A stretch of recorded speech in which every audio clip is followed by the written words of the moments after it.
আজকে বুগলুর মা বুগলুকে মেয়ে সাজিয়েছে। ওর খুব ইচ্ছা, অঞ্জুর খুব ইচ্ছা যে ওকে মেয়ে সাজাবো।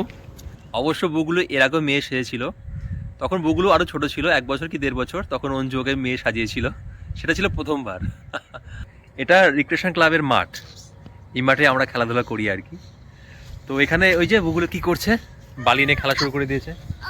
এই শীতের সকালে বাচ্চাদের খালি পায়ে হাঁটা খুব দরকার, তাই বুগলুকে জুতো খুলে দিচ্ছি, মোজাও খুলে দিচ্ছি। ও হেঁটে বেড়াক এই ঘাসের, বেশ ভালো হবে, বাচ্চাদের পক্ষে তো খুব ভালো।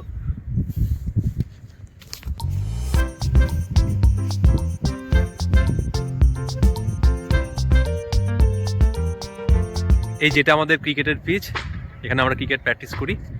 আর এই দুটো হচ্ছে গোল পোস্ট, ছোটো গোল পোস্ট, ফুটবল প্র্যাকটিস এখানেই হয়। এটা আমাদের ভলিকোর্ট, আর ভলিকোর্টের পাশেই কংক্রিটের পিচ তৈরি করা হচ্ছে নেট প্র্যাকটিস করার জন্য।